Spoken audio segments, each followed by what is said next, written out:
So, hi everybody and welcome to the channel. And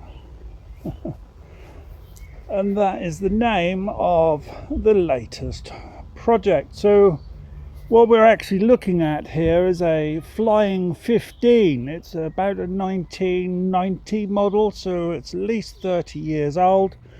Unfortunately, she made a long trip all the way down from Kettering in the UK to lovely, luscious Suffolk, and the new owner had an oopsie-daisy and sunk it.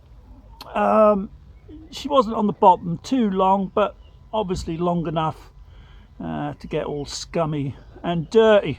So this is an acquisition that I've just bought, or I've had a sweet deal, I would say, because I've done a straight swap for this little quick beastie machine for a Skipper 14. For those who don't know what Skipper 14 is, that's another vintage fiberglass boat, not a racing boat like the Flying 15, but that's a family sort of day out sail at row, put an engine on the back, and we'll put a photo and a little bit of footage of that boat that I swapped for this one.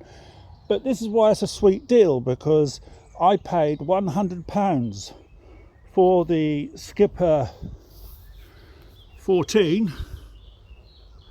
Hi everyone, by the way. Not very photogenic. And so yeah, I paid £100 for the Skipper 14 and basically done a straight swap for a Flying 15. I would say bargain, especially when you look at the substantial road trailer that the boat came with. It also came with 2 suits of sails, would you believe? I mean, money, money, money. So I have never ever in my days sailed anything quite like this. This is an old school thoroughbred racing bit of kit. I do believe they first started making them out of wood in the 1930s, and you can buy them brand new today. Obviously slightly different model, the controls are somewhat different in the newer model, but the new model apparently is about 26,000 English pounds. So I would say bargain right here. 200 quid. Quid is pounds, by the way, for our American viewers. As you can see inside, ooh, not very nice at all. So we're going to do the right thing here. We're going to stick the sails on it and go for a sail. No, we're not. That would be the worst thing to do.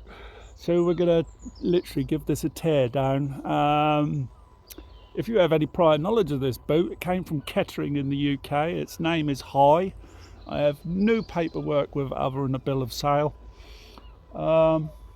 Let me know. Put it down below in the comments section. And so yeah, we're going to bring you videos while I tear this down and revamp it. I'm going to say straight off, look, I'm not a boat builder, okay, but I've got half a clue of how to work with fiberglass and metal. I can weld, do all these things. So I thought, let's do something different and upload this onto YouTube, and then maybe you guys can join in and give me some tips, advice. I've got no idea how this rigs up. There is so many controls. Let me just show you in the back here. Although it's a real, I might be 6'5", but I still need a little ladder to get up.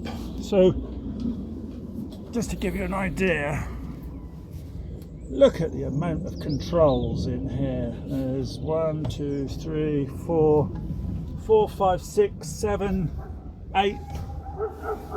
So there's 8 of these little jobbies, and I haven't got a clue how to rig one of these up. So it's absolutely in a scummy condition, as you can see. The rudder is off at the moment, as you can see there. The rudder is off. We do have the rudder, that's laying down there. They're the bits for. I don't know if you can hear in the. It's a beautiful day here in Suffolk.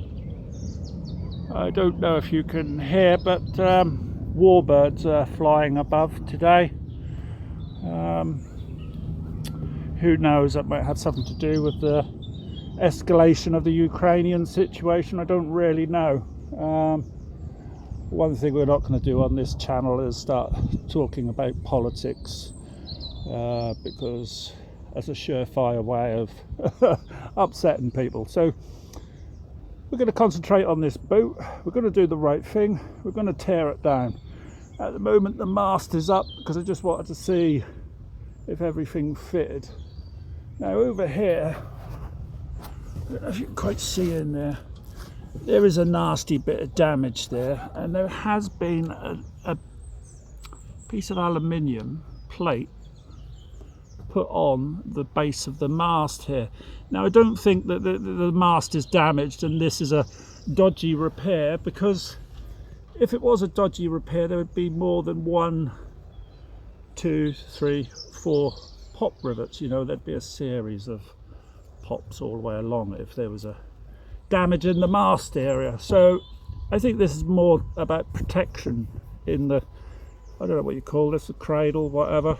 But we're going to take it back down and we're going to chop this area out here and totally do a proper repair on there. I could just fill this up, to be fair, but I'm going to sail it and I don't want things going wrong, so let's grind this all down and get some fiberglass in there. Other things what are wrong in here is the two straps. Oh, look at the state of them, they're so scummy. Not very good. So we're going to replace all these, and it just happens that I've got some ratchet straps at home, and that's the same sort of material, although it's in yellow rather than blue, so we'll probably donate them. The last owner was so quick to get out of the boat he actually left one of his Crocs. Bless his heart. So let's just come around the other side and give you a kind of a look of how she looks this side. So yeah, like I said, look, she is really dirty and scummy all over, and I think the best thing to do is during the tear down process, I'm just going to use these little grit blocks. They're great. They're like a hard sponge with a grit on them. And to be fair, I've just given it a good scour over, look.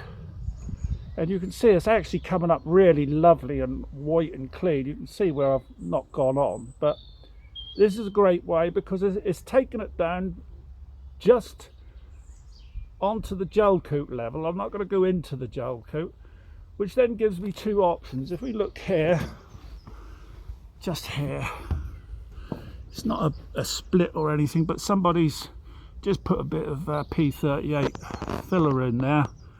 We'll sand this bit down. I think I'm going to go a bit deeper and actually do a patch on the inside, and then we'll fill up on the outside. We'll do it properly. I think I could just, you know, sand it down and fill it, but hey ho. This is my little adrenaline machine for this summer, and so let's just do it properly. So these little sanding blocks are really good, as you can see. They're like taking it down really lovely. It's nice and smooth here. So now that's given me two choices. One, I can just buff it up nice and shiny, or I can just go straight on with a new top coat. The choices are mine. We could just, you know, get as good a colour match as possible and spray these areas in. Unfortunately, as you all probably know, there are so many shades of white, it's going to be hard to get a colour match. So it is what it is, though. It's a 200 quid frill-seeking machine. The keel on these, by the way, I'm told they're over 400 pounds in weight. So the whole boat will self-right if I capsize it. And so, yeah.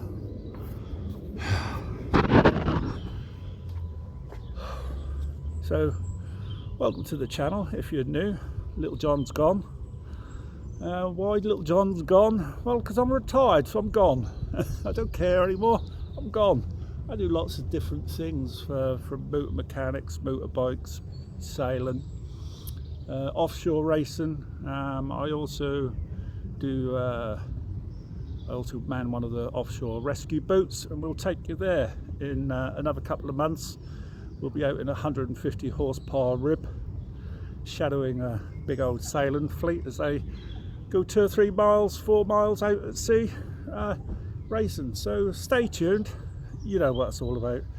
Like, subscribe, then YouTube will let me know what content you prefer, whether that's motor mechanics, boats, and everything. Hello there.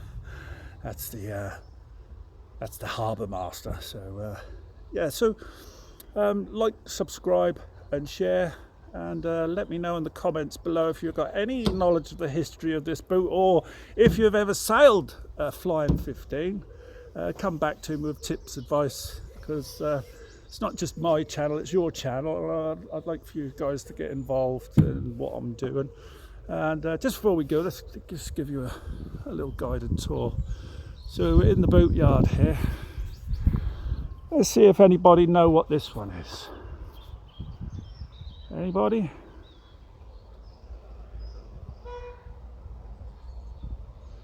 I'm not going to tell you, but they're very popular racing bit of kit, both inshore and offshore. Comment below. Let's see the first one who's got the good knowledge of what that boat is. Not its name, the model. So anyway, thanks for tuning in. I'll probably edit some more of this later on, but for now I'm going to get down there and dirty and continue to scrub. I do like a good scrubber. Okay, well, thanks very much, and speak to you later. Tally bye for now.